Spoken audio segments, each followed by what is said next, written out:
Okay. Opening. I like doing these little openings now. Opening note. I'll translate in Latin sometime later. Opening note. If it ain't entertaining, it ain't new info. And if it ain't new info, it's silly.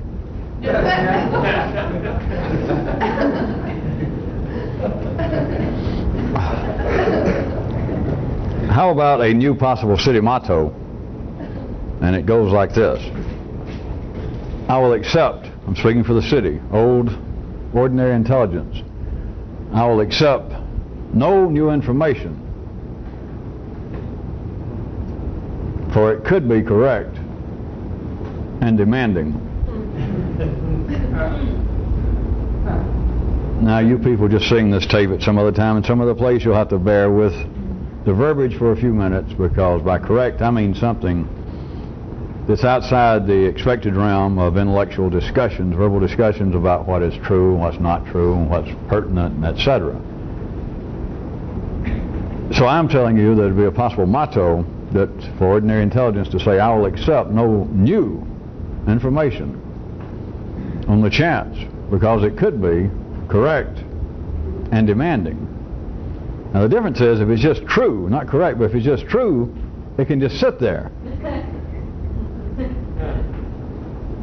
Now you should know that. Well, now that I point out, you should know that. Anything that's true can just sit there. You don't have to do anything about it. People theoretically might say, well, if I discovered something true, I might holler Eureka, and then somebody might have to say, well, that's already been done before, and you.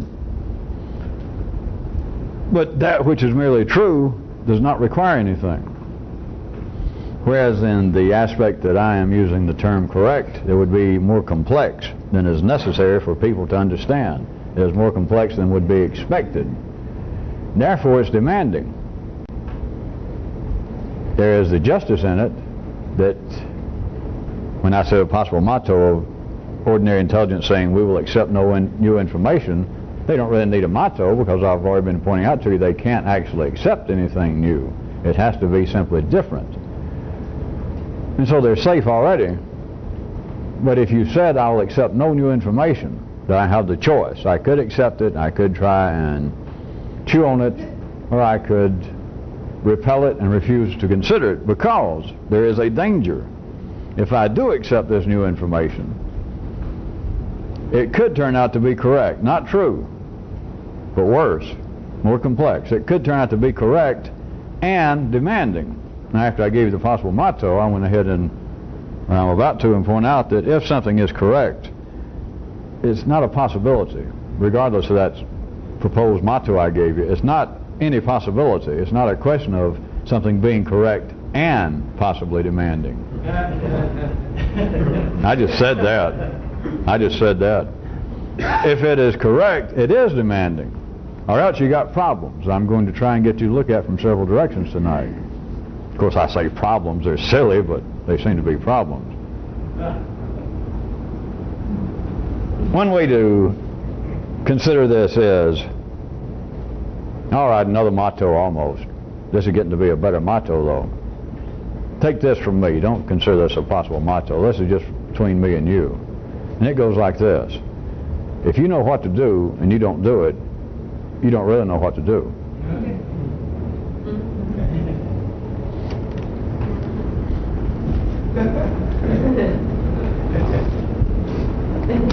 Now, the world's full of people at various times that believe that they know what to do. They talk about it. They talk to one another. They talk to themselves. History seems to talk to men. Large institutions seem to talk to men. Religions. Schools of philosophical, economic, political thought seem to talk to men. And as I said, periodically, people will turn around to themselves or each other, or will hearken to the sound of some institution saying, here is what you should do. And people will say, I do know what to do. Or they will say after the fact, I knew what to do. If that's the case, all you're dealing with are things that might, at best, be true. Because it did not demand any action. It did not demand anything other, at the very most, than you, after the fact, saying, well, I knew what to do. And after that, most people know the way the bridge of that song goes. It's some variation about why I couldn't, why circumstances were in such a way, or why I'll do better next time. Anytime you feel as though you know what to do, and no action is demanded, and you can, just from an ordinary view, that you can placate any uneasiness you had by simply saying, well, I knew what to do. I didn't do it for perhaps good reason, perhaps for semi-good reason. Perhaps I wasn't alert enough, but at least I knew what to do. I do know what to do when that situation comes again. You do not. If it does seem to alleviate what ordinary people think of as some sort of disquieting or some kind of guilt, or that, ooh, I should have done better, and you are motivated to continue to give out excuses, explanations as to why you didn't, if it's just to yourself, then that's what I meant by what may have sounded as though, that it could have been somewhat convoluted when I said, if you know what to do and you don't do it, you didn't really know what to do. I guess if I was speaking for ordinary consciousness, which I can at times, I could say, well, that is, again, one of those lines you come up with that's useless, because it starts out and it sounds like it's all right, and the whole point is you say da-da-da-da-da, but da-da-da-da-da. No. No. If you know what to do and you don't do it, you didn't really know what to do. And to say that it was a waste of time to say that, well, you're wasting my time to say such as that. Because people continually are made to believe that there is the energy, the information in them, available all around them, to know what to do. And they do not see anything amiss whatsoever as to not doing it. Because what normally passes for being explanations, rationalizations, excuses, you should be able to hear me. They quiet the uneasiness at all ordinary levels, all the way from the nonverbal, the visceral, life support level in the loop, all the way through the feelings, through the feedback to the brain and back to the body. Somewhere in there, anywhere you want to jump in and point out, or to begin and try to end, although people may claim that, well, I continue to feel guilty, that's not the point. People say that they feel guilty about things that they haven't done. People say that they feel guilty about things that they continually, or periodically, spasmodically, do or do not do. Now, it may get you on a panel on a talk show, or you might be able to write another book. I don't know how many more times they can write about guilt. Yeah, I do, forever. It may get you on a talk show, but this is a very beautiful area between the plasterboards and that kind of little hole through which everyone is attempting to look and to see more that they can see. And of course, Seymour gets tired of people trying to look at him. He shouldn't be living in the wall.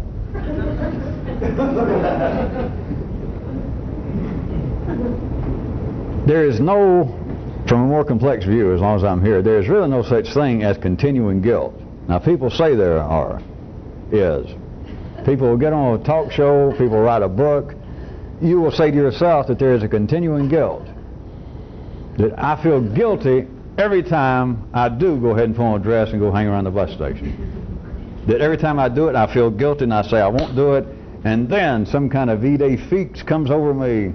I am driven by these demons, especially if on that little tacky off the shoulder one that but anyway, I end up back there again and I hate it. I feel so guilty. There really is no such thing as that kind of continuing guilt.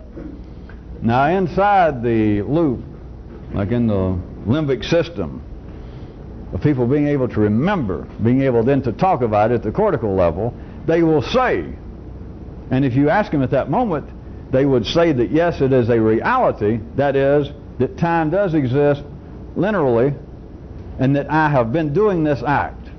I get drunk, I drink too much, I overeat, whatever it is. And it is a continuing guilt, but it is not. There is a memory that tells one that there is some sort of plane inherent in this, that it is a connection, that there is indeed an expressive guilt, and it's been going on ever since I started drinking, ever since I started wearing a dress, ever since I started doing whatever, and it's come right up to here. I'm right still here on this train, I'm on the same path, and it's not true. There's the memory of it. But there is no correct knowledge of this, or the person would not continue to do it. And this has nothing to do with morality. It has nothing to do, although there are sad, weak reflections of this in religion and morality.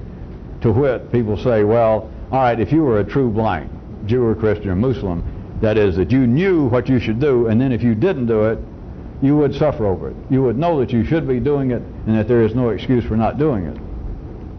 That is a very weak reflection of what I'm talking about. I'm trying to point to you more specifically, if the kind of energy that makes you do whatever it is, if you do not see that that energy makes you do it, there is no continuing guilt. There is only guilt at the time you say there is guilt. There is only guilt at the time that the cerebral cortex, at the very least, is talking to the limbic system, to the human emotions. It is only then. Now, for ordinary people, of course, don't let me give you the blues, that is quite sufficient. You'll feel just as guilty as you need to feel, as you care to feel. It will get the job done. But the so-called belief, the acceptance, that guilt, if I'm doing something wrong, and I do it periodically, the guilt continues. It does not. The guilt is as episodic as are the acts that cause the guilt. If it were not true, why would a person do it? Why would a person do it and then get through and there not be profitable energy, that is known as guilt, among other things? That the person got through with it and went, ooh, I got shortchanged. Life done played the bunco game on me again, and I got took. Why would anybody, forget how intelligent, why would just anybody that fits into the bell curve of life then do it again? Yeah, think about that, you smart asses. There is no reason. There is no answer to it. That which is correct, if you understood the ramifications, if you understood at least one more dimension about everything, but let's narrow it down to this one act that you do that makes you feel guilty. That is, you get a negative payback. You lose energy by doing this. Oh, I know, at the time you first put on that dress and you look and you think there's going to be 2 busloads of sailors coming in, or you go in the liquor store and you think, well, perhaps just, give me 2 fifths of Jim Beam. At that moment you feel so good in the first few drinks, in the first few minutes of putting the dress on, or whatever it is. But when it's over, it is a gross negative payout. Got nothing to do with morality. I don't care what you do. But if you later say you feel guilty, and you're trying to hear some of this, and forget all ideas of morality, or I shouldn't do this, and I'm ashamed and all that shit, it is a negative flow of energy. Regardless of the fact that you are getting something out of it, that there is some kind of profitable, entertaining energy transfer at some time along in this episode of you doing something. But if you then say, well, I shouldn't do it, every time I do it, I say I'll never do it again, all you're saying is the ultimate payout of this episode, as far as I'm concerned, which is the only thing that counts. The way I see this as being an episode in my life of me getting drunk, whatever that is, me doing some act. When you get through and you say, I got to stop this, any form that ordinary people call guilt, the total payout is negative. It is costing you energy. Now, if you had any knowledge of the correctness of it, you would not do it. Not because of any sense of morality, out of a sense of efficiency, out of a sense of trying to enrich your own nervous system, out of the desire, once you begin to see it, to be more complex, that you cannot continue to say, boy, it always feels so good the first time I stab myself. You go, ooh, and you do it again, and then when it's over, an hour, a minute, a second, 2 days, 4 weeks, you go, God, that hurts. I'm never going to do that again. There's your answer. To say, well, I know what to do. I know I should not do that. Now, let me remind you again. If you know what to do and you don't do it, you don't really know what to do. Except you're wired up to say, well, I do know what to do. There's something weak in me, though. Why would anybody stab themselves every so often? So I know not to do that. And they would say to me, representing who it is I represent, certain secret agents I can't go into right now. They would say, well, what you just said is absolutely wrong, because I know that it's not correct for me to stab myself. If you stab yourself, you do not know that it's incorrect. It's that simple. Now, a part of doing it, of course, everything's a part of something else, and you might have to look at it for a second as being another episode, but it's still connected. You got to remember, everybody in line in some way is touching. You're slapping somebody on the back, they're slapping you on the back, and if you don't know all that, you're still all tied together by the water that you can't see. All the fishes are waiting to go into Mrs. Paul's house right over the hill. Another episode, but which is still a part of it, is not only that you do not know that stabbing yourself is a negative payout. That is, it hurts. Even though you say you know it after the fact, you do not know it. But now part of it is saying, I know that, after the fact, or before the next time, which is the same thing. You've got to understand the loop. You've done it again, and so sometime later before the next time you do it, which you can look at as being prior to the next episode, is I know I shouldn't do that. If you know what to do and don't do it, you don't really know what to do. Because you may be fooling with that which everyone assures you, that life assures you, may be true. But remember, the truth can just sit there. It is not demanding. It seems to be. But the most demands, also from another view, seem to be, there's no word for this, but I'm going to have to give you one to get you started looking, seem to be passive. That is, you can say, I know I shouldn't stab myself, but I do. All right, the truth of that is that you shouldn't stab yourself, right? And you go, yeah. All right, you understand the truth is not demanding. And ordinary intelligence can say, yeah, but I know I shouldn't. There's no doubt about that. You don't have to tell me that I shouldn't do it. I know I shouldn't. And I'm saying you don't. But that's part of, either you can see it as connected with the same episode or see it as a separate episode, which is the same thing. It's to say, I know it and I can't help it. That is, and then you blank over it. Suffer in some way. You lose energy. You transfer energy. You transform it and you can call it guilt. If indeed people could be tricked, could be forced, or had the alternative that they could choose to take new information, then, I'll go back, they might understand the motto that I said could possibly be another one for the people in the city is new information, no thanks, none for me please, because it might prove to be correct and therefore demanding. Which, as I told you, is not an alternative. If it is correct and you accepted it, you could hear it. It's not a choice of whether it's demanding or not. I could be melodramatic here for a second and say, boy, if you got in such a position and you tried to fight that, it'll make ordinary guilt seem like child's play. Which, I don't know if that sounds impressive or some kind of threat. Because it's not really true, because you can't really do it. But ordinary guilt's not much. Well, when it's all you got, I guess it's not bad.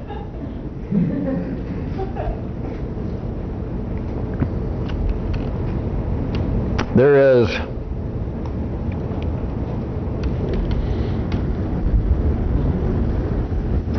I'll tell you something else about that in a minute.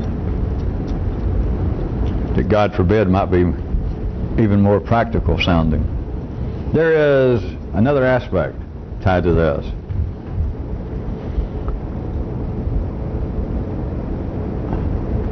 Once you understand what's going on, there's another name for this.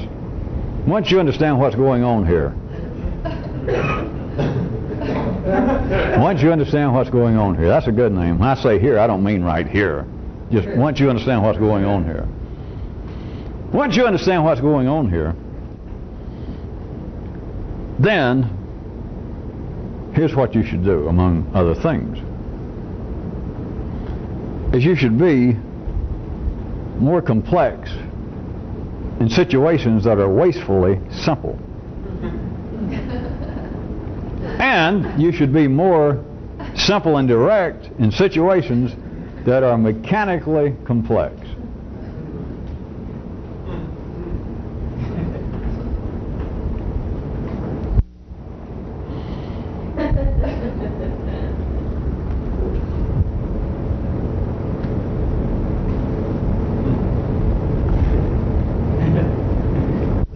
try it 4 or 5 little things around the edge of that. A new method for you. The eat the evidence method.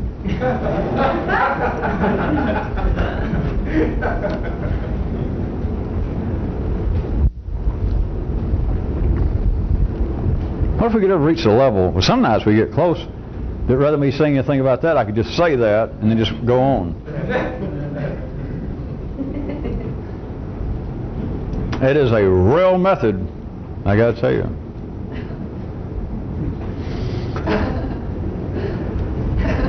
In the episodes that seem to be your life, at the ordinary level, and anything that you could aspire above the ordinary level, is to eat the evidence, because you continually, by evidence, I'm inferring that, or using terminology that would be right at home if I was going to use such words as criminal activity. All right, I did it.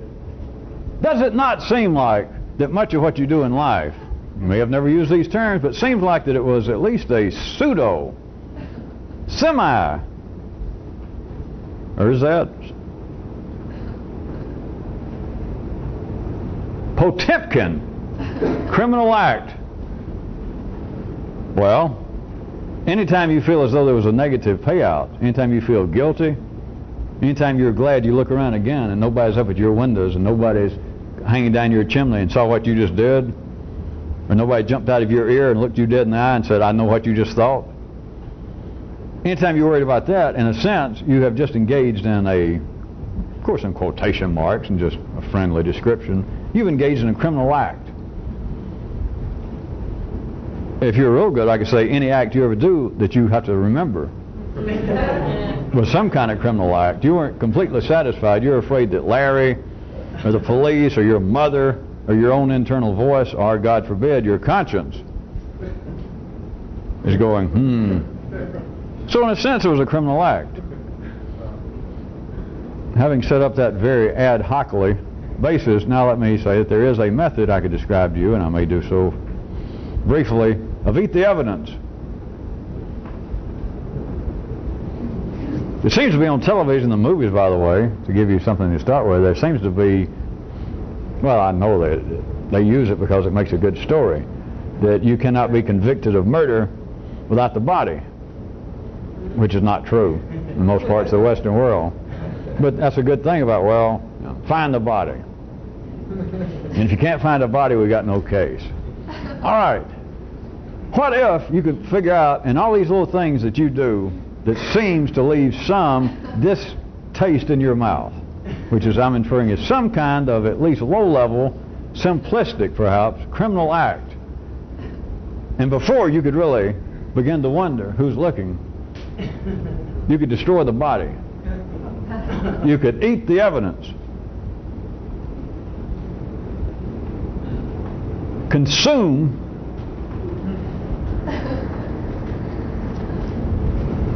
those things that in that episode seem to be uncooperative, threatening, irrelevant, or just perhaps annoying. You cannot feel guilty, believe it or not, over that which you eat. Now I know in the city people can, but we're not talking about food now. If you can eat the evidence, if you can eat all of that that seems to be the crumbs falling from your criminal act,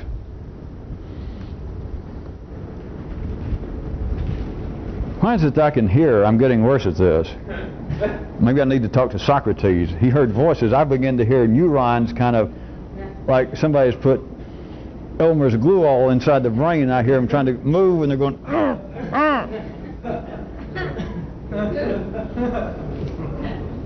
Because that's normally when I say, well, I knew it was going to get sticky. So I keep saying that. But I hear all these brain cells going, like they can't get their feet going. All right. Whatever the episode is, whatever it is, drinking, not calling your mother and then not talking long enough, putting on a dress, God knows what else. I don't want to go any further because I don't want to give myself the blues thinking about some of the horrible things that humans can do.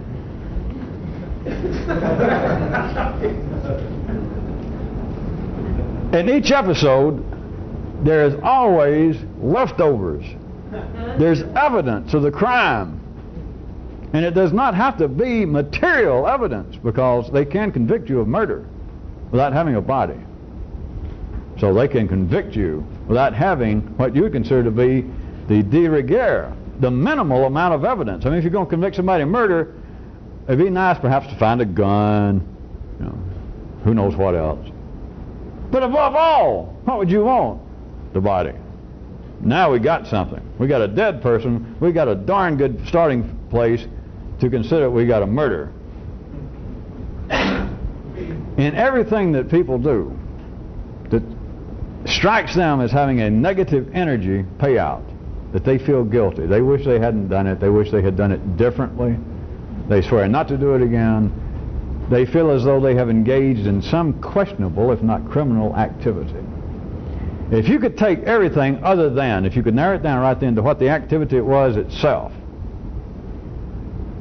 and just consider that set aside for a moment, and you took all of the evidence, you took everything that could fall from that act, as though picking up a nice piece of double rich cake and the crumbs fall. Take the cake itself, that which you can get in your mouth, the act, the deed actually gets done. Consider that set aside for a second. Take what's left, it's on your fingers, that fell on the table, it fell on the floor, that got on your shoes. Everything that's left over, everything that's sticky, everything that's annoying, everything that in a sense is irrelevant. If you can eat that, you got something.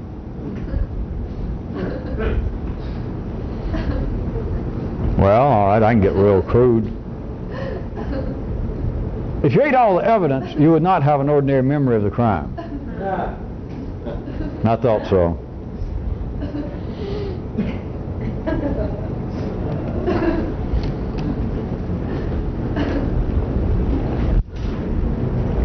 If you could eat the evidence, if you could eat anything that would seem to be not absolutely required for you to have done that act, or to repeat it the next time I could do it, and this part is not really part of the act. As despicable as the act is, if I were to do it again, these kind of things are not really part of it. They're just kind of side effects. All right. If you can consume those side effects, it is making you more complex, wherein what you were doing, not the act itself, but wherein what you were doing and then what you thought about it is helping keep you simplistic.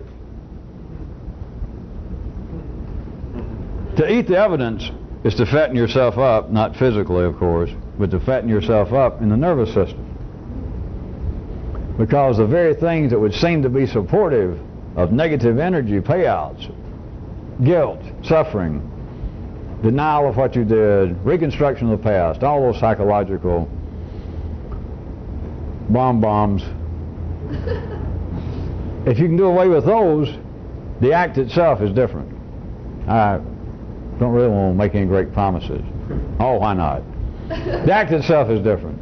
Or, here's your chances, variations. Or you'll lose interest in it. Or you'll never do it again. Or you'll begin to do it in a much more complex and satisfying manner. Or it will become normal and everybody else will do it and you'll forget that it was ever weird. Or anything. But you will not be experiencing the same loss of energy from it. You will no longer be, if indeed you continue doing it in some form, you will no longer feel any regrets over it. Something else I was going to say sometime, might as well do it tonight. People consider in the city that there is something to be gained from public confession. And public confession can be just to one other person. But nowadays, life seems to have upped the stakes that to really publicly confess is to try to get on the Donahue show or with Geraldo or somewhere on your local news and confess, yes, unbeknownst to my friends, I have been dressing up like a woman and hanging around the bus station. Yes, that was me, and that little off the shoulder that you see, that's been me doing that for years, and I've just got to tell somebody I've hated it. Now, some of you might suspect if I was ever going to bring up such as this, in some way I would try to turn your attention as to show that this is kind of a waste of time. But no, in the city, nothing's a waste of time. Everything has a purpose. Public confession, once people do it, even at the old level of intelligence, they speak highly of it. I'm glad I did it. I'm glad I finally told my wife that I dress up like a girl.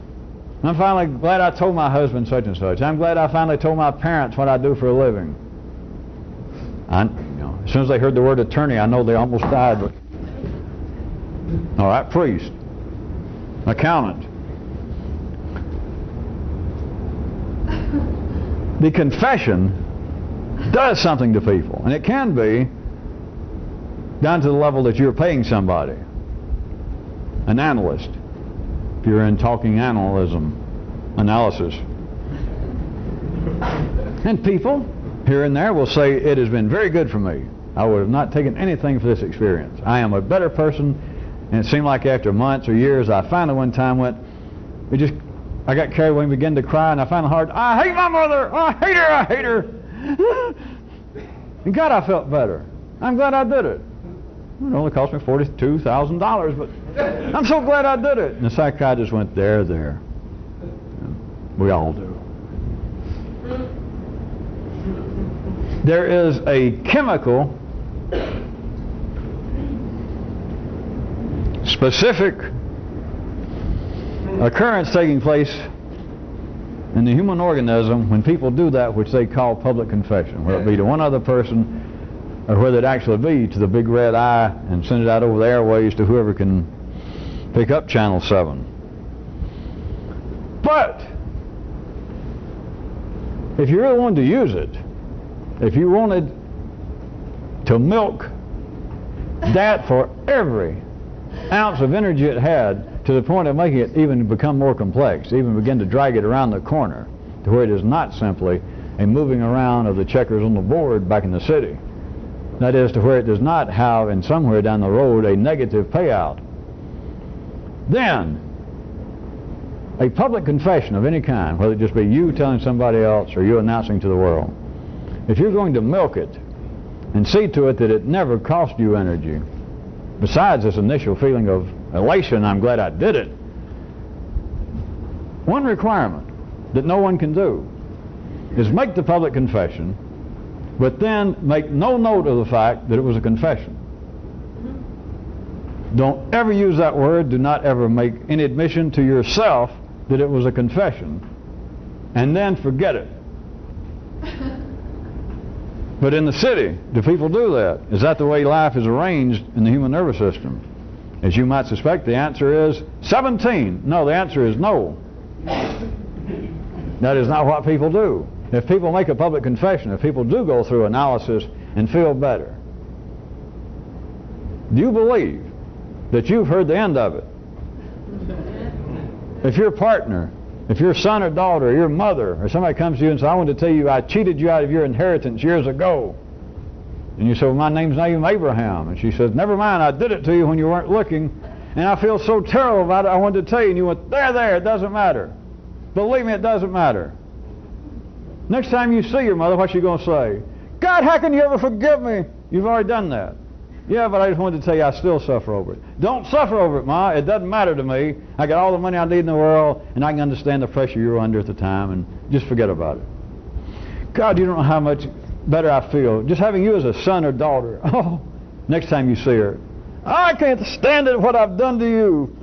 Maybe it'd been better if I'd never told you. No, it was fine that you told me. I thought it'd make you feel better. Well, it did for a minute, but now I think about it all the time, that little look on your face when I told you. What look? Well, I know you, well, maybe you didn't have a look, but I knew you were shocked. I just feel so horrible. As always, I am playing with justice because in the city, that's the way it's supposed to go. But if indeed things, as people believe, or made to believe that things are coming to some conclusion after episodes, that there is some satisfactory conclusion, that things can become complex enough that people can take some action, that people can quit doing something and quit it, then the public confession would be they do it, and as they say, and I'm not questioning it, I feel better. There has been a chemical, an unexpected It's been like a diffusion, a kind of non-specific. The more generalized it is, or the more public it is, it's kind of a generalized, non-specific diffusion of unwanted energy. And you let it out. But in the city, if that was supposed to be something resembling a cure, it would also be built into people that they would do it in whatever it took, 2 or 3 seconds, 2 or 3 minutes, to tell everybody concerned. Maybe just one person, but you say, do you really hear me? Do you understand the confession I'm making? I've been cheating on you all these years. I've been doing such and such on you. Yes, yes, yes. I've hated it. I wanted to tell you, and now I'm telling you. Do you really hear me? Are you sure you hear me? Yes, I hear you. I couldn't feel worse. I don't know what else to say, but I'm sure that right now I feel better that I told you. I know it's a shock to you. Whatever it takes that the episode seems to be over. Maybe you just get so tired, you say, well, I got to go home and go to bed. This wore me out. If in the city, things that apparently are set up for one purpose, if they indeed were set up for that purpose and to reach some conclusion, then people would make a confession, a public confession. They would do it whether it took 5 minutes or 5 hours to where, well, all right, this is over, I got to go home. That the episode is over. That would be it. But it's not it. Once you confess to something, why do people keep going back to AA meetings? Well, you can tell me, well, it's partly they support each other psychologically. Okay. But part of the reason they go back is to continue to confess. To keep saying, is it my turn tonight? Do I get to stand up and say, my name is Siegfried and I'm an alcoholic? No, you did it last week. We got too many people. You can do it next week. Oh, all right. People want to stand up and confess once they confess. Now, if we were playing psychology, if anybody wants to, you could say, well, it felt so good, people get addicted to it, and they keep trying to do it. You can say that if you want to. What I'm telling you is, it stops it from reaching any conclusion. You have not milked it for the positive energy in it. If you were going to make a public confession, and I assume that somebody here or there will guess that I'm saying this can be used, or I wouldn't be spending this time on it. You would do it, but you would not note it as a confession. You wouldn't even use the term. If you want me to get real specific, you wouldn't tell somebody that you're about to confess. And to yourself, you wouldn't say, well, I'm actually confessing and I'm just not going to use the term. Don't do that. But you do the act, but you got to do it and then damn well forget it. If you confess a second time, you've lost it. That is, if you confess a second time that you point out to somebody, well, that really took something out of me the other night confessing that to you. I don't want to talk about it anymore, but I appreciate the way that you helped me through it. You've already blown it. Make the confession if you're going to. And that's it. Don't ever acknowledge, don't ever discuss it, don't let anybody else bring it up. Don't ever use the term, don't even think the term. But of course that's what it is, using ordinary terms. But that you make a public statement, blah, blah, blah, blah, blah, blah, blah, blah, blah, blah, blah, blah, blah. And that's it. That would be being more complex in wastefully simplistic situations. Because everyone else will make a confession if they're going to do that, and people in some form or other do it throughout their life. Every time they excuse themselves, they're making a confession. They do it, and then they keep repeating it. They try and reconfess. That is a wastefully simplistic situation. You keep trying to rechew the same food. You keep trying to get more energy out of something than there is in it. You keep trying to produce energy. You keep trying to produce matter. You keep trying to go against every known law in the 3D world. To which I hate to point out to you, the cerebral cortex also is subject. To which the cerebral cortex is also subject. All confessions would be a one-time act. That's it. The first act is always the best, and a good confession don't have but one act. Don't write and say doesn't. Sometimes I try to do these down-home inflections.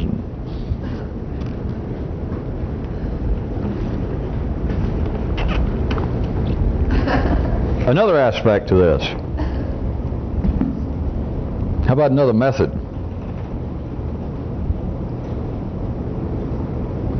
That, believe it or not, has its tentacles and all sorts of things that I have mentioned before. The BMS method. And this is a good one.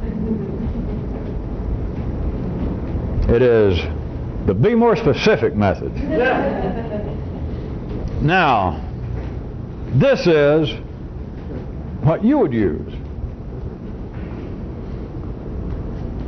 Think for a second, those of you that heard me last time we were taping, think how it should, which is another way of saying how it will, if, when, and if becomes a reality. Think how it would change your inner conversations to have a full-time working awareness that the other voice in your dialogue is life. Now, I said it the other night, and many people went, made notes. But think how knowing, if you actually knew. Now, we're talking about the kind of knowing that demands something. Not saying, oh, I know that. To know that the other voice in your dialogue is life, think what that would do to your inner conversation. Now back to the BMS method.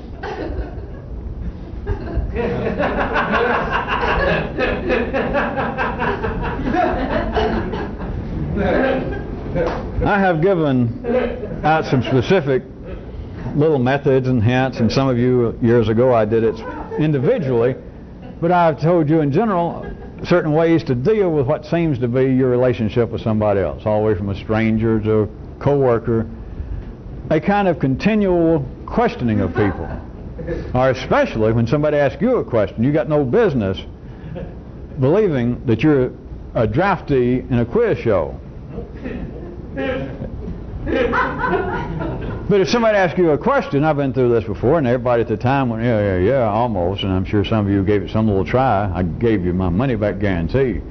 If you want to stop somebody from questioning you, if somebody say, hey, aren't you Grunhilde from Germany?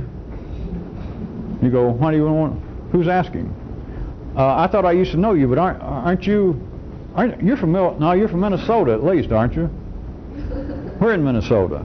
Well, I don't know where, but you're from the Great Lakes area. I can tell by your complexion. What do you mean by my complexion? Well, what?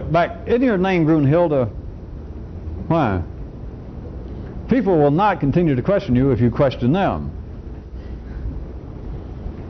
I want you, if possible, to see that there is a direct chemical, energy-based reality to that I was setting up a little springboard for the last 30 minutes. We got to turn the tape over. We'll be right back. Try and listen up quick. We run the tape faster now. We put it at fast speed. The thing about asking a questionnaire questions, turning somebody's act back on them. I've described this in various ways. It has a specific, known electrical, chemical effect on people. It has to do with energy. I can describe it simply, which I have, and the way I described it, all you got to do is just do exactly what I said if you wanted to try it, and it will work just like I said. Let me be a little more specific about the be more specific method.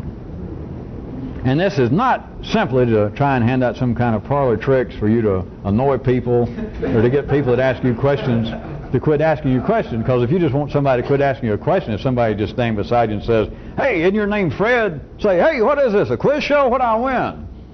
You know, so you can do that. Or else you can look them dead in the eye and say, fuck you. You know, that kind of thing. My mother doesn't allow me to talk to strangers that are uglier than I am. Which, of course, Mother never thought I'd ever meet anybody uglier than me, but she never... The thing is, that was all little jokes, is you do not need, or I'm not handing these out simply as some kind of parlor trick. Although they do work exactly, predictably, mechanically like I described. I want to see if you can't look a little further with the be more specific method. But keeping in mind, I tied this paragraph in of saying, think what it would do if you had a continuing knowledge that the other voice of your dialogue is life. It's life's voice. Forget anything else. Forget subconscious. Forget your background. Forget your DNA. Forget your environment. Forget it. I hear echoes of my mother back there. Life. It's my voice in some way. No, one of them's you. The other one's life. Think what that would do to the inner conversation. Remember that. As I press on here, we'll be more specific. And one other thing, before I be more specific. Can any of you take specific note yet that in regards to whatever this kind of stuff is, that you could, there are two ways, as always, to look at that which is verbally describable. That you could, taking this kind of information and tricks and methods and all this talk, that you could try and be a rebel against what seems to be the flow of life. The flow of life through you, the flow of life around you, that you could indeed apparently try and undertake some safe revolution on your own. That you could actually try to be a rebel. But, surprise, surprise, you could also attempt to be pseudo-cooperative, which is the same thing, but you could do either one. Now, keep that in mind, and what would it be like if you had a continuing awareness that the other voice in your dialogue, I'll go ahead and I'll admit, if it makes you happy, that one of the voices is you. One of them is Siegfried or Grunhilde, Fred or Mary. But the other one is not you. Now everybody thinks it is. They may think it's some variation like this subconscious voice and all that, but everybody believes, well, the two voices are me, whether I like them or not. The dialogue is me talking to me. What if you're wrong? I know it's a shocking thought. What if the other voice is not you at all?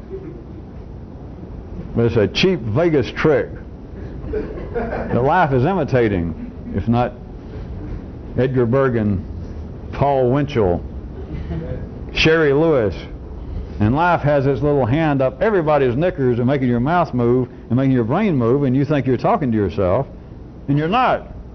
Everybody's talking to the same other voice. Now, that, and that you could actually try and use this kind of method and all these approaches to actually be a rebel or be pseudo-cooperative.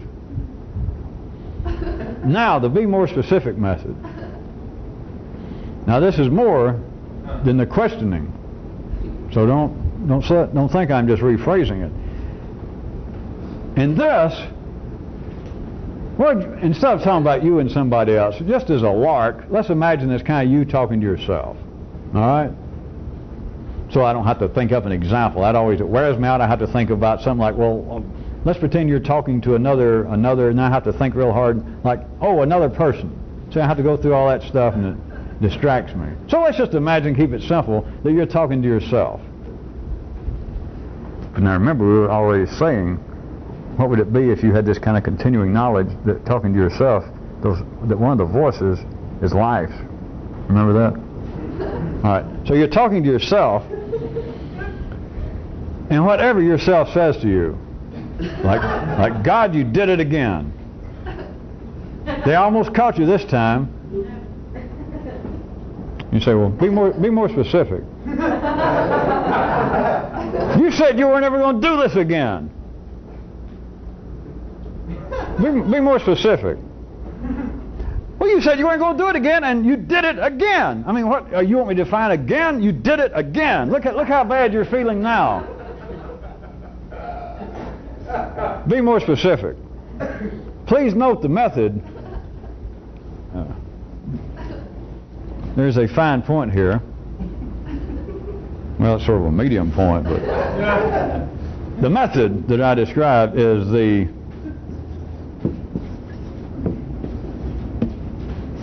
it is not the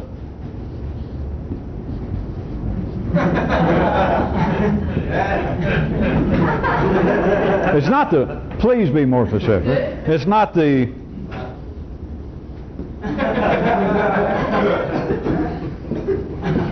would you please, it's none of that. 3 words.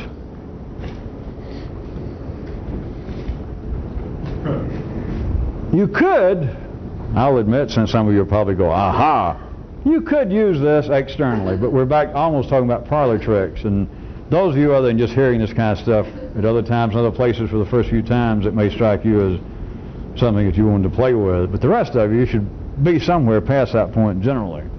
It is now what seems to be your dance going on with life in general, which manifests itself in more complex people. That is, just at the mechanical level of being sophisticated, educated, and the cortex running a good part of your life. That is, you talk to yourself about feelings as opposed to simply operating on the feelings. That is, instead of you whipping people's ass, and every time somebody looks at you funny, you go, hey, mother, what are you looking at? And hit somebody. You might just say, pardon me, motherfucker, what are you looking at? But anyway, you can talk about it. You are then civilized. You are then in the bell curve of the cutting edge of life is where you belong, or else you shouldn't be fooling around with me. Because if you're not on the cutting edge, you can get real dull.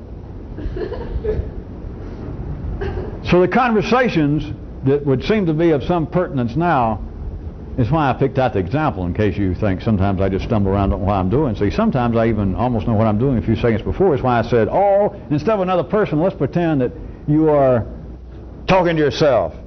See? Be more specific. Those of you that I've gone through this kind of discussion before, when apparently I was talking about examples externally, that you can drive people to absolute distraction if you do it a certain way, or you can make people just leave you alone forever by just continuing in as impartial, as indifferent a manner as possible, is to question them as they attempt to question you. And you don't have to be fancy. It's just why. No matter what they ask you, is why. Why do you ask? This gets closer to the heart, even verbally, of describing the kind of energies flowing through people, not just between each other, but through people individually. And that which seems to be at times very simple and straightforward to you, that I shouldn't do this. I feel horrible about this. I felt horrible about it now for 17 years. Be more specific. Do I have to continue this? I can start making it up. I don't want to. You should do so and so. You know you should. You don't argue. You're not sarcastic. Because remember, if you know what you're doing, if you know what's going on, remember who you're talking to. You think you're talking to yourself. And it says you shouldn't do this, or you should do so and so. Be more specific. No. Be more specific.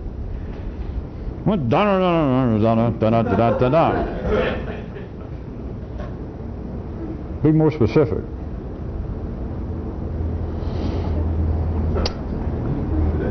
At least anyone get confused, I want you to understand this has no connection whatsoever to eating the evidence. So don't anybody think that there was any possible connection.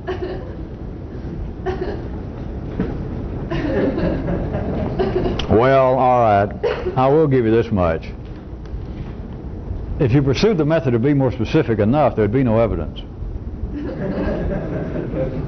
Or if you need to look at it as in a more simplistic manner, if you could continually pursue up to a, let's call it point X, the be more specific method, there would be no crumbs. Forget the act itself of actually eating the double fudge cake. There would be nothing on your fingers. There would be no crumbs. There'd be no aroma. There would be no extrinsic evidence.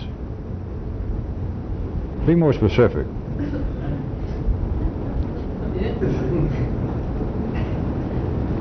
That was my response, see, to me saying be more specific. That was not very specific, perhaps. To try and be more complex in a simple situation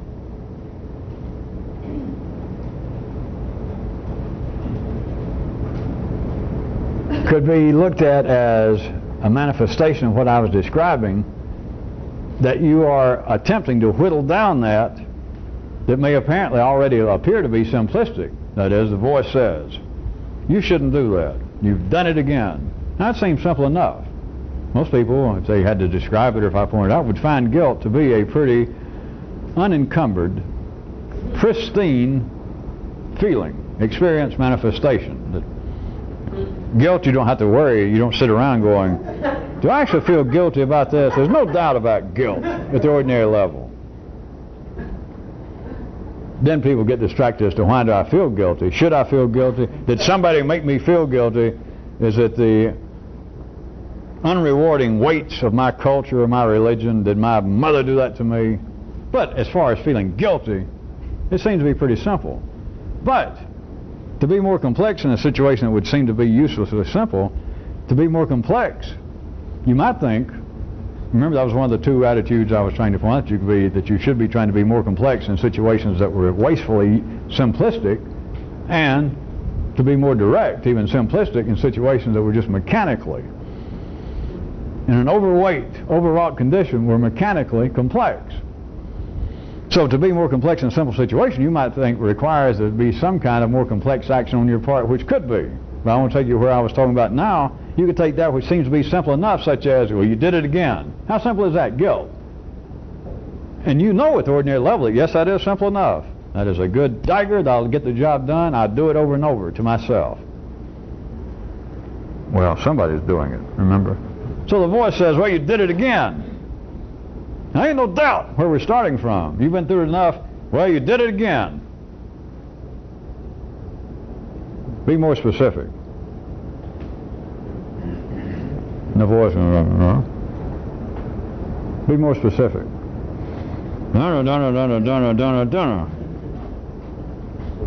Be more specific.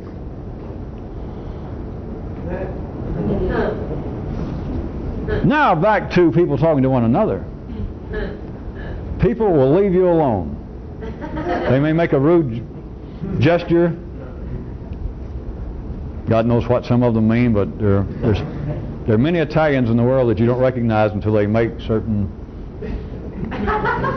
until they express themselves manually.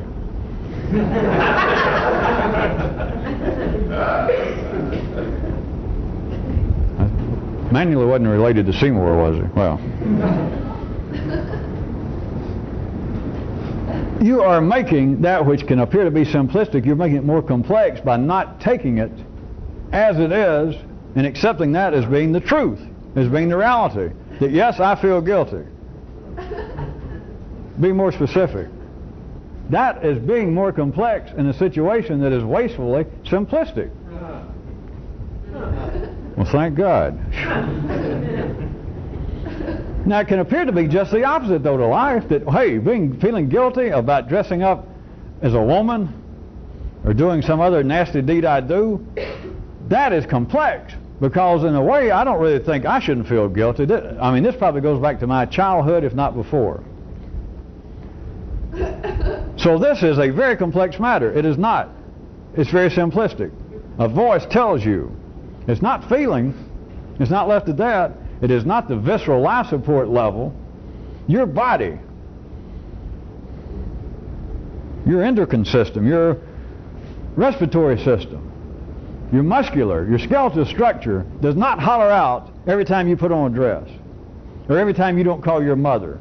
Your liver and spleen do not go, oh my God, if we don't call your mother, your life will be ruined. No, no, no. It's somewhere further up in the loop that one feels guilt. The negative energy paybacks at lower levels are never in question. You're hurt, you're sick, you're injured, you're hungry, you're tired. The very things that the life support level, the animalistic, the visceral level is supposed to take care of, they take care of if you fit anywhere within the reasonable middle of the sane bell curve in the city. You get up higher in the loop. You cannot feel guilt about anything unless you can talk about it. Not necessarily somebody else. You don't have to confess to somebody that you feel guilty about doing this. You have got to talk about it. Inside the loop, it has at least got to get to the point that you have got the kind of internal feedback that I am feeling something. And here I'm not even going to carry it further because you are getting very close to the same kind of clinical discussions that I point out that neurobiology still has is, am I running because I am fearful, or am I afraid because I'm running? In the 3D world, I cannot describe to you in any meaningful way that, oh, well, you're feeling guilty about this act, and then you talk about it, and then you say, I am guilty. Or, I talk about the act, I feel guilty, and then I do. I feel kind of yucky. I want to take a bath, or I want to get out of here. I want to be sure that nobody's peeking in the window.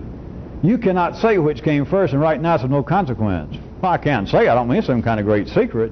All you're dealing with is always is flawed information, incomplete information. And so you've only got two choices in the 3D world.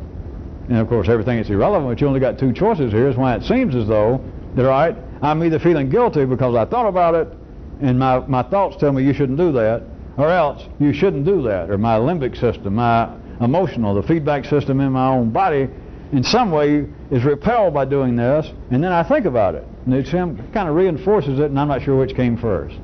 It doesn't matter with ordinary people, because they can't analyze it that far. There's no need to. If you begin to be more specific, what you are doing is interfering with the chemical flow inside that closed loop that is the central human nervous system and all its peripheral parts. You have interfered with the continuing flow inside of that loop. And if you think that you can drive other people to distraction by continuing to ask somebody, well, why? And of course you could do the BMS method to people when they said, you know, you haven't been doing your kind of job that we expected. Could you be more specific? I said could, but I was talking to somebody else. Well, you have not met the requirements laid down in the handbook. Could you be more specific? Blah, blah, blah, blah, blah. Be more specific. Blah, blah, blah, blah. Pretty soon it'll be, hey, you're fired. Or hey, I'm going to send somebody to talk to you. That sort of thing. Doing this internally. Would anybody like to? This sort of proves the possibilities there. And I will give you a hint. Life won't kill you for doing this. But what if the inner voice might take an attitude, might act in a way not totally dissimilar than I've described to you, and that some of you even tried, of you doing this to another human, and they finally go, ouch.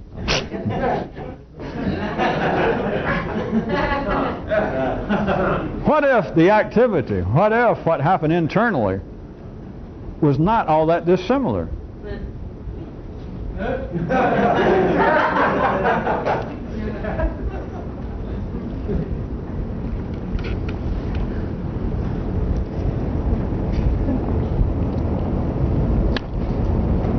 All right, something else.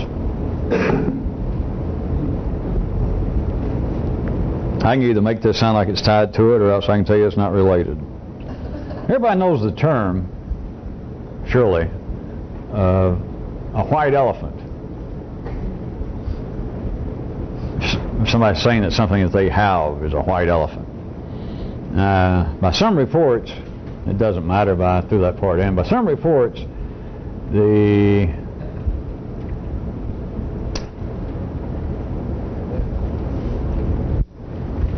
basis of that came from somewhere in the Southeast Asia, wherein in some group, some mythological or real kingdom, the white elephant was sacred. And somewhere this king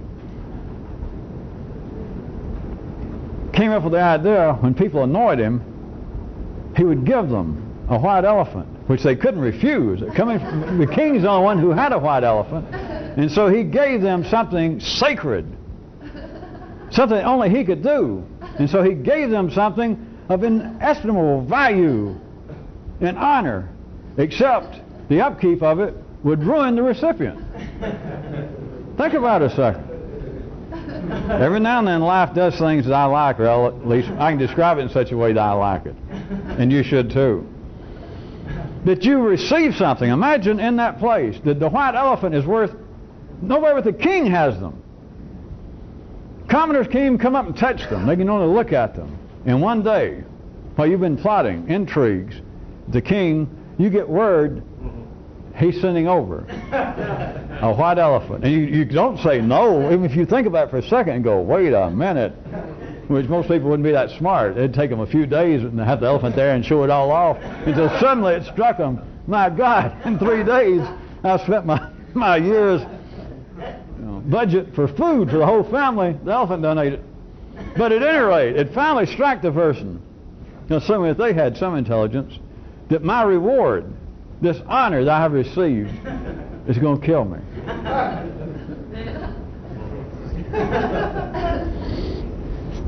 Now, the possible city motto: I will accept no new information, least it might be correct and demanding, least it might cost me my fucking life, least it might ruin me the upkeep of something extraordinary, which would be new information, which would be the nervous system being able to expand its scope of operations outside the loop that was established, was limed, was laid out, was determined. I'll be reasonable. When you were born. See, at least I didn't say before you were born. It's spooky enough to say when you were born. So I just say when you were born. It was already laid out. Nobody wants any new information. You're not supposed to. You're not. It takes, in truth, a four-dimensional, a five-dimensional, if you want the real correctness, not the truth, a five-dimensional kind of trauma that you have to inflict on yourself. Or you have to be an active, willing participant for this kind of trauma to take place, and then you can receive new information. But a white elephant, a sacred, an extraordinary, a singular gift, and the damn thing's going to ruin me. How about, thank God there is no connection between that and if you know what to do and you don't do it, you don't know what you're doing. You don't really know what to do. You don't see a variation of, well, now I almost know about such and such, and I'm not all that sure that I'm glad I almost know that. Except how in the world do you send back a white elephant to the king? What if the guy that they came and announced to him gave him some little warning? If we just wanted to tell you to tear down your fence here, right about 2 miles down, the king has sent you, get ready, that I'm a white elephant. And the guy goes, wow. And then let us say that he's a little sharper than most aluminum siding salesmen.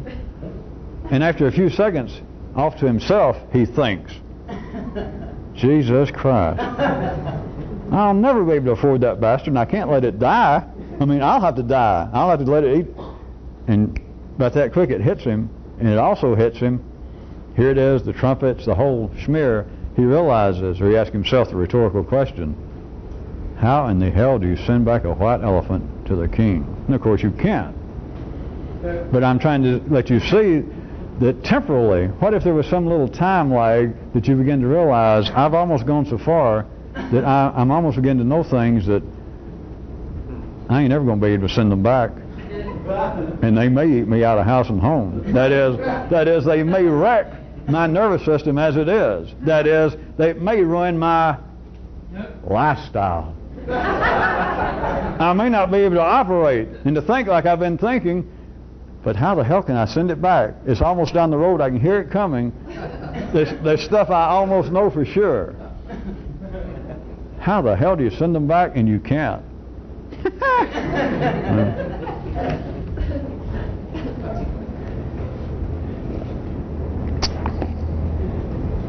Didn't mean to leave on a negative note because, well, I'm not going to leave on a negative note because the variation of me saying if you know what you're doing and you don't do it, you really don't know what you're doing. The only thing is you've got to do what you know. And then the white elephant won't get you.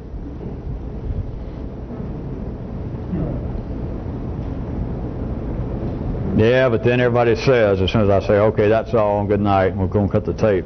Then listen to that damn voice. After all I've done for you tonight, just think about it, that voice will come right into you, and you'll be thinking it's you. Oh, smart, sharp you. And you go, and I say, well, that's all for tonight. Arrivederci. And we'll stop the tape, and you will say to you, forgetting I already pointed out that it ain't you talking to you, and you'll say to you, well, I don't know enough that's actually going to hurt me, because the stuff I do know, hell, I try to put into practice as best I can. Jesus Christ!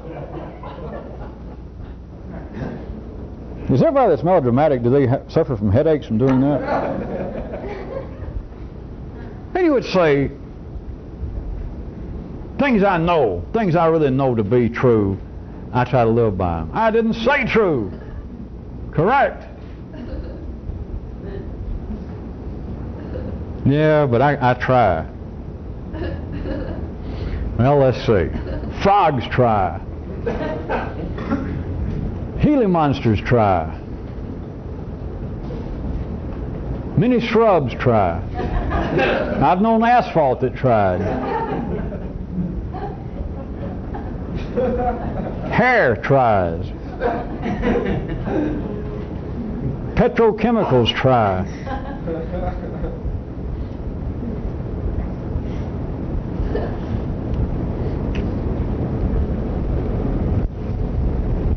Of course, they don't try. You know how you can tell? It's because none of them express any guilt. If you can't express guilt, you don't try. You're not involved with any form of trying. See, because if you don't express guilt, that means what it is you're doing, you don't ever think about it. All right?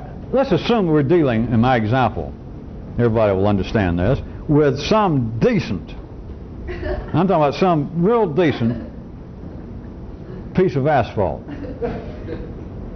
If it does its job, it does not think about it.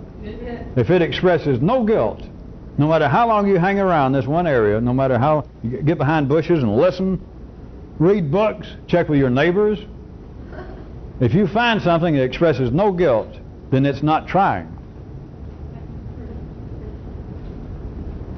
Because if all you're doing is trying, in some way, you cannot be completely satisfied. How would you like to pull out onto one of your state highways and run into, I'm talking about a nice sized area of neurotic, guilt-ridden asphalt? Plus, you know, what if you had some nice new tires, some good expensive radios, and you run through that?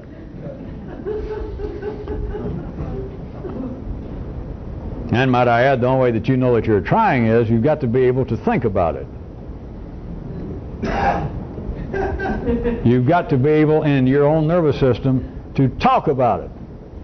You have got to have a central nervous system up to the point that it has a language. And if it has a language, then asphalt, Gila monsters, shrubs would then have to have somebody internally to talk to. And of course, shrubs would think they're talking to themselves, just like people do.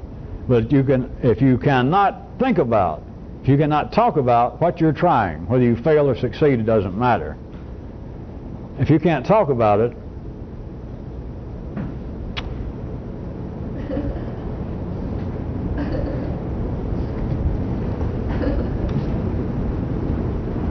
is that clear enough?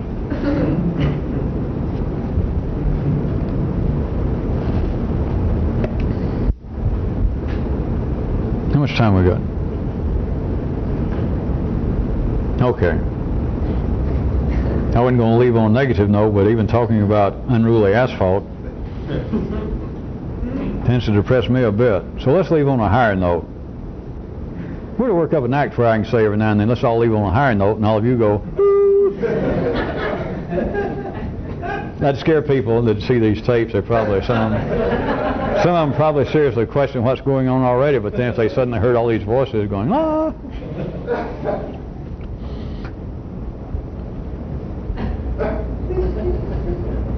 All right, so we will leave on, I'll call it a lighter note, some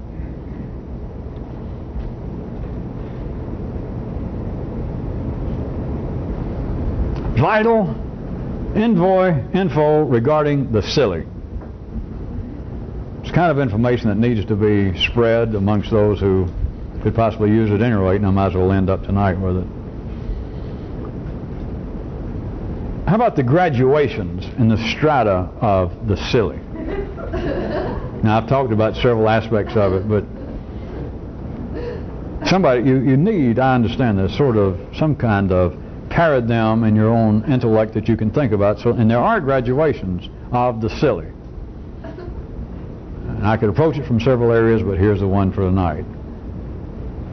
The graduations from the lesser of the silly to the greater of the silly. And this is not necessarily the alpha and omega, but this is one path in the graduation, the strata of the silly. And it would start off with people,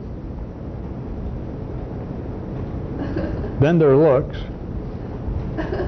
then their opinions, then their ideas, then their feelings, and then everything else.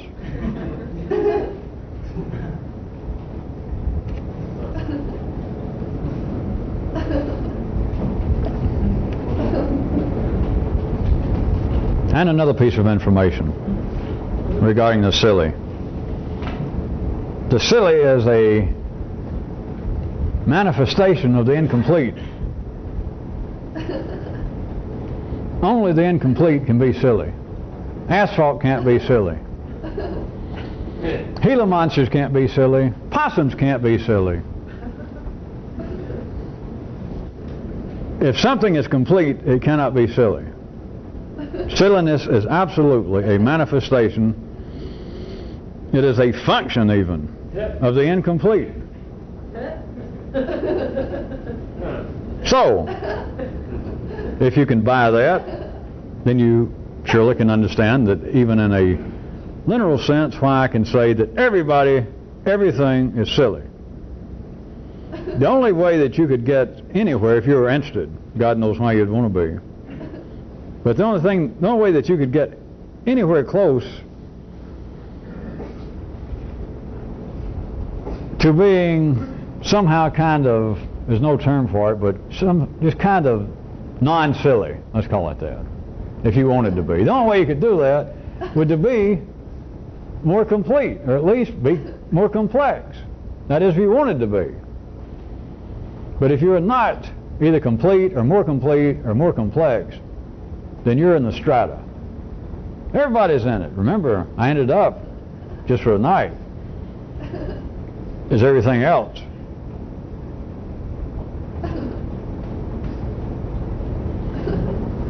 Silliness is a function of the incomplete.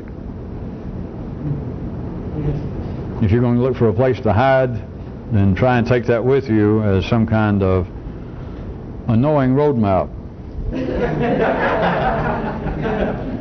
That there is somewhere at least within me wherein I could hide. There is some place of refuge wherein I would not be silly. I would not look silly, I would not think silly, I would not feel silly. There is some place within me.